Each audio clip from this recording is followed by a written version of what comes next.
नमस्कार, मी प्रांजल अरुण पाटील, इयत्ता 5वीची विद्यार्थिनी. आज स्वातंत्र्य दिनानिमित्त माझे मनोगत व्यक्त करणार आहे. ते तुम्ही शांतचित्ताने ऐकून घ्यावे अशी माझी नम्र विनंती. स्वातंत्र्याची ध्वजा फडकते, सूर्य तडपतो प्रगतीचा. स्वातंत्र्याची ध्वजा फडकते, सूर्य तडपतो प्रगतीचा. भारत भूमीच्या पराक्रमाला मुजरा महाराष्ट्राचा, मुजरा या महाराष्ट्राच्या लेकीचा. सूर्याप्रमाणे देश दिसणारे व्यासपीठ, चंद्राप्रमाणे शीतलछाया देणारे परीक्षक आणि चांदण्याप्रमाणे चमकणाऱ्या माझ्या देश बांधवांना सर्वांना अभिवादन करून मी माझ्या भाषणास सुरुवात करत आहे.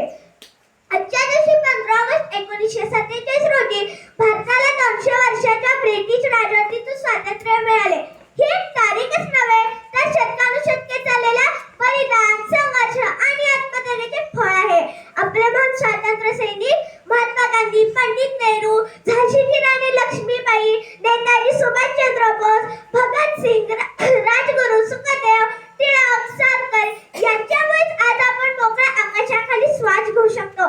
या सर्व क्रांतिकारकांना आपण वंदन करूया. आपली ही भारत भूमी अनेक क्रांतिकारकांच्या रक्ताने पावन झाली आहे. म्हणूनच मी असे म्हणेन की कुछ तो खास है इस मिट्टी में, एक अलग ही एहसास है इस मिट्टी में. यूं ही इसके हुए मौत के मुंह में नहीं जाते. देशभक्ति की प्यास है इस मिट्टी में. स्वातंत्र्यानंतर भारताने अनेक क्षेत्रात प्रगती केली आहे. विज्ञान, तंत्रज्ञान, शेती, क्रीडा, आरोग्य, शिक्षण प्रत्येक क्षेत्रात भारत आज आपलं नाव जागतिक स्तरावर उज्ज्वल करत आहे. आपला देश आता चंद्रावर पोहोचला आहे. डिजिटल इंडिया आणि मेक इन इंडिया यांसारख्या मोहिमांनी आपल्याला आत्मनिर्भर बनवलं आहे.